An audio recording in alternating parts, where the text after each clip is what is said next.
श्री गणेशाय नमः, श्री सरस्वती नमः, श्री कृष्णाय नमः। देखिए, आज आपको श्रीमद् भागवत महापुराण के 12वें स्कंद का तीसरा अध्याय श्रवण कराता हूँ। आप प्रेम से मन लगा कर श्रवण कीजिए। तीसरे में वसुधा वचन, राज्य दोष गुण ग्राम, कुल कलंक कलिकाल के मेटन हरि का नाम।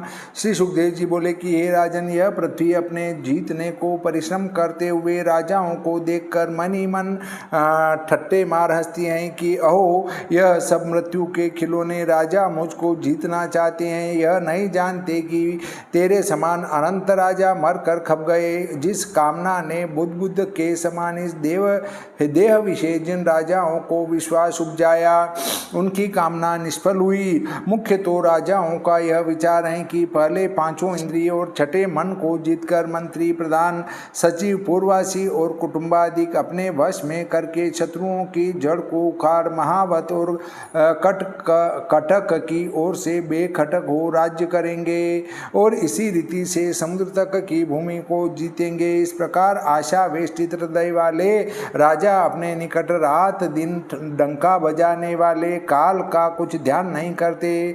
अनेक राजा तो समुद्र के पार तक मुझको अपने पुरुषार्थ से जीतकर अत्यंत तृष्णा से समुद्र के देशों में भी प्रवेश करते हैं। इंद्रिय और मन के जीतने पर राज्य साधने की इच्छा करना मूर्खता है और आत्म जय का फल तो एक मुक्ति ही है। श्री सुखदेव जी बोले कि हे राजा परीक्षित, वसुधा कहती हैं कि देखो, जो मुझको छोड़कर मनु और मनु की संतान मेरे ऊपर जैसे आए वैसे ही हाथ पसारे चले गए।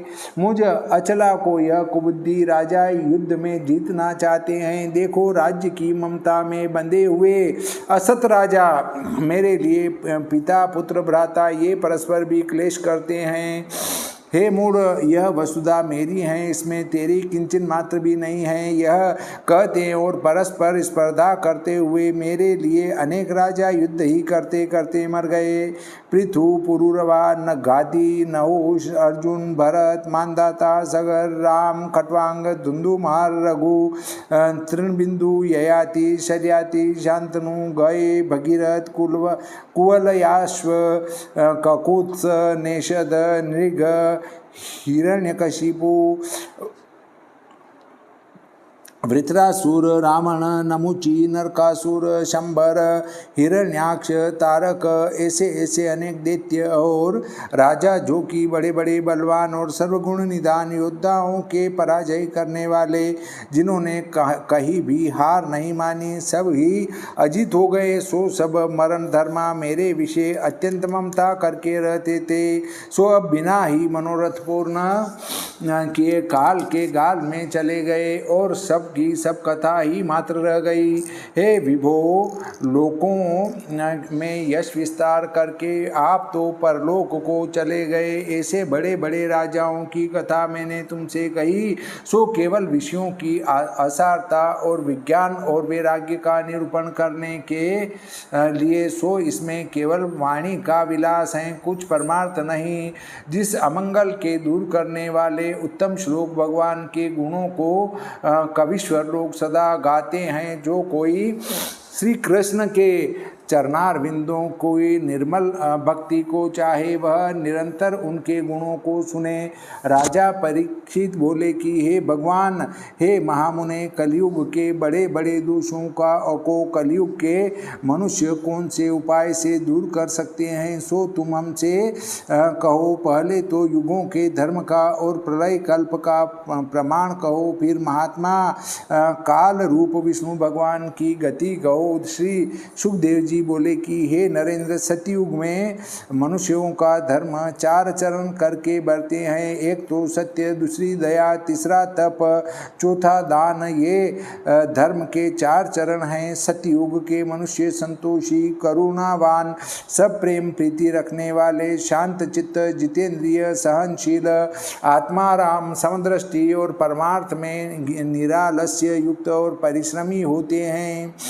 त्रेता युग के विषय झूठ, हिंसा, तृष्णा, विग्रह, इन 4 अधर्म के चरणों से सत्य, दया, तप, दान ये धर्म के चरण हैं। इनमें से धीरे धीरे चौथा भाग क्षीण हो जाता है।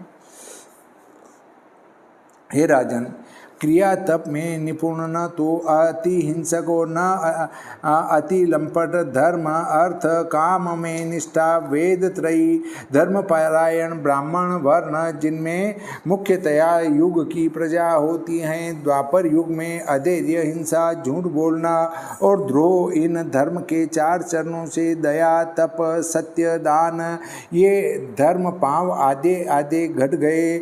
इससे द्वापर युग में यशस्वी, बड़े शीलवान, वेदाध्ययन में निपुण, अति ऐश्वर्य वाले, कुटुंबी, प्रसन्न मुख ब्राह्मण और क्षत्रिय 4 वर्णों में मुख्य माने जाएंगे।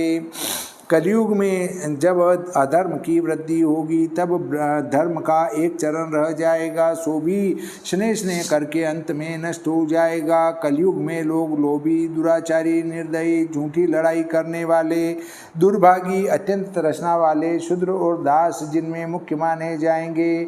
सत्वगुण, रजोगुण, तमोगुण, ये तीनों गुण ईश्वर के अधीन हैं, काल करके प्रेरित हैं, प्राणियों में सदा फिरते दिखाई देते हैं।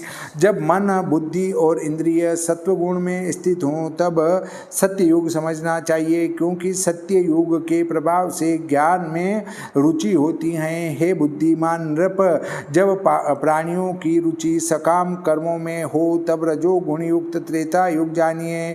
जब लोभ, तृषा, अभिमान, दंभ, मत्सरता और काम्य कर्म में प्रीति हो तब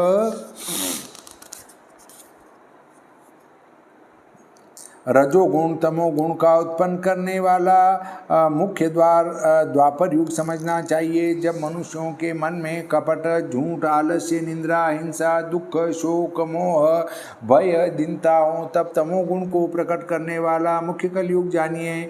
सो प्राणी कलयुग के हेतु को पाकर मंदबुद्धि, भाग्यहीन, बहुत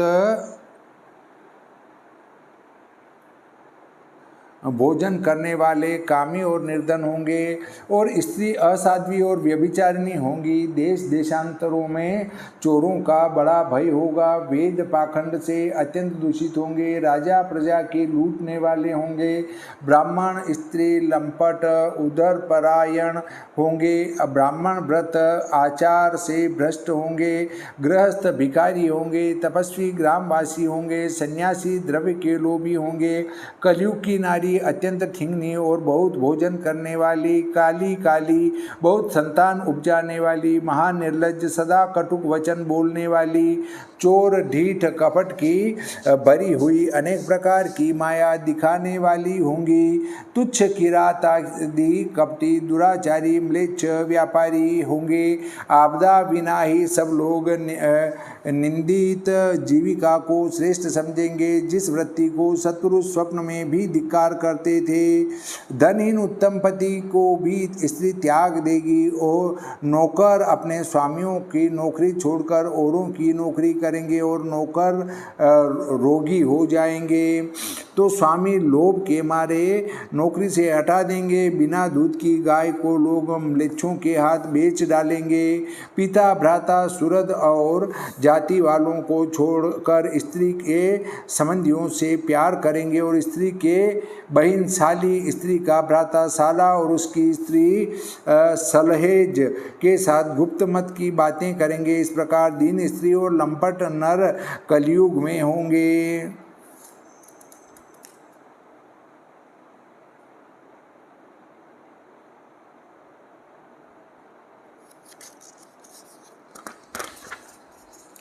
शूद्र तपस्वियों का वेश धारण करके जीविका करेंगे और प्रतिग्रह लेंगे। अधर्मी लोग ऊंचे आसनों पर बैठकर धर्म का उपदेश करेंगे। हे राजन, जब पृथ्वी अन्नहीन हो जाएगी तब प्राणी अनावृष्टि के भय से अत्यंत पीड़ित और सदा दुर्भिक्ष और राजाओं के करने से क्लेशवान और अत्यंत व्याकुल हो जाएंगे, और वसन, भूषण, खान पान, स्नान, शयन, मैथुन आदि सुखों से ही हीन दीन पिशाच से दिखाई देंगे। सब प्रजा कलयुग में इस प्रकार हो जाएगी। कलयुग में 20 कोड़ियों के लिए मित्रता छोड़कर परस्पर लड़ेंगे और उसी को धन समझकर मरने मारने को उपस्थित होंगे, और अपने माता पिता का पालन नहीं करेंगे, सब अर्थों से निपुण पुत्र की भी रक्षा न करेंगे, केवल स्त्री संग और उदरपूर्ण करके सब प्रजा क्षुद्र हो जाएगी। हे महाराज, सब सृष्टि के परम गुरु और त्रिभुवन के पति, जिनके चरण कमल को ब्रह्मादिक देवता नित्य प्रति नमस्कार करते हैं, ऐसे जगदीश्वर भगवान अच्युत को कलयुग में मरने के समय पाखंडों से दूषित हो बहुत पूजन न करेंगे। कभी रामनवमी, नरसिंह चौदस, जन्माष्टमी को भगवान की पूजा कर लिया करेंगे। वह जब मरण समय आतुर होकर अथवा ऊंचे से गिर कर वह मार्ग में रपटने के समय विवश होकर कहेंगे कि हे भगवान, परंतु नाम लेते ही वह मनुष्य कर्म बंधन से छूटकर परम गति को प्राप्त होंगे, तो भी उन भगवान का कलयुग में लोग पूजन नहीं करेंगे। हे राजन, अब कलयुग के संपूर्ण दोषों को दूर करने का उपाय आपके सामने वर्णन करता हूँ।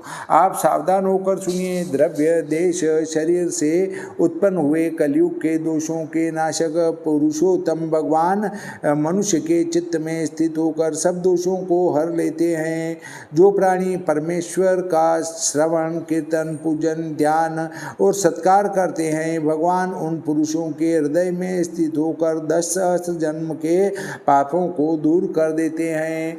जैसे स्वर्ण अग्नि से तप्त होकर और सब धातुओं के मिले हुए मलिनपन को दूर कर देता है, ऐसे ही विष्णु भगवान हृदय में स्थित होकर सब अशुभ वासनाओं को कलयुग में दूर करेंगे।